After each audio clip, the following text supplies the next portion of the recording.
বিধাননগরে এক ব্যক্তিকে পিটিয়ে খুনের অভিযোগ, সেই ঘটনায় গ্রেফতার করা হলো দুজনকে। গত 11 অক্টোবর গৌতম প্রামাণিক নামে 45 বছরের এক ব্যক্তিকে মারধরের অভিযোগ ওঠে। স্বেচ্ছাসেবী সংস্থার গাড়ি চালকের সঙ্গে গন্ডগোলের জেরে ওই ব্যক্তিকে বেধড়ক মারধর করা হয় বলে অভিযোগ।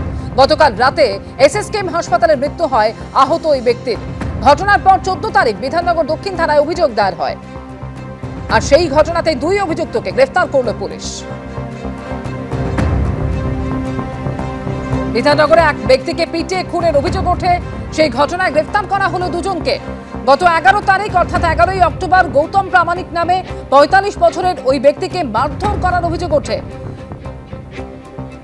স্বেচ্ছাসেবী সংস্থার গাড়ি চালকের সঙ্গে গন্ডগোলের জেরে ওই ব্যক্তিকে বেধড়ক মারধর করা হয় বলে অভিযোগ। এরপর গতকাল রাতে এসএসকেএম হাসপাতালে মৃত্যু হয় আহত ব্যক্তির। ঘটনার পর গত 14 তারিখ বিধাননগর দক্ষিণ থানায় অভিযোগ দায়ের হয় এবং সেই অভিযোগের প্রেক্ষিতে দুই অভিযুক্তকে গ্রেফতার করল পুলিশ।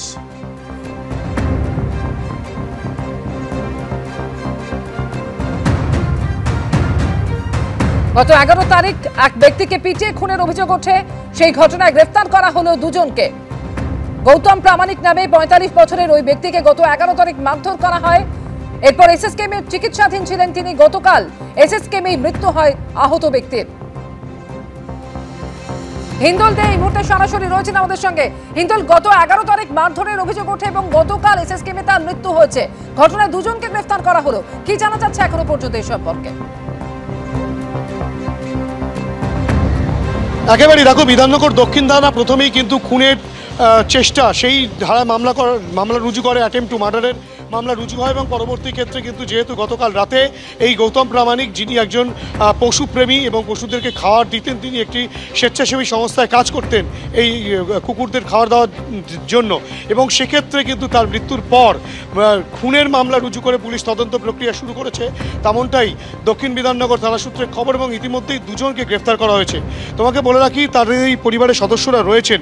এই গৌতম বাবুর সাথে মূলত কি ঘটনাটা ঘটেছিল, কি হয়েছিল, আপনারা কি অভিযোগ জানিয়েছেন? গৌতম বাবুকে ম্যাডামের যে ম্যাডাম আন্ডারে কাজ করতো, ওই ম্যাডামের আন্ডারে কাজ করতো, ওই রাত্রেবেলা খাবার রোজ যায়, ওই দিনও গেছিলো। ম্যাডামের যে ড্রাইভার, যেটুকু শুনেছি আমরা, ম্যাডামের যে ড্রাইভার ওই আঘাত করেছে, আর ওর ছেলে, ওর সঙ্গে আরও তিনজন ছিল, ওর ছেলেরা আঘাত করেছে। ও আঘাত করে মাথায় প্রচণ্ডভাবে আঘাত করেছে, ঠিক আছে। কোমায় চলে গেছে, দিয়ে কালকে রাতে মারা গেছে 10টা কুড়িতে। গতকাল কি গত রাত্রে মারা গেছে। মারধরের কারণটা এখনও সঠিক জানা যায়নি, তো টাকার হয়তো চাপ দিচ্ছিল মনে হয়, যেটুকু আমরা শুনেছি। টাকা কোনো কিছু প্রেশার দিচ্ছিল, টাকা ধার চাইছিল হয়তো, এরকম কিছু একটা শুনেছি।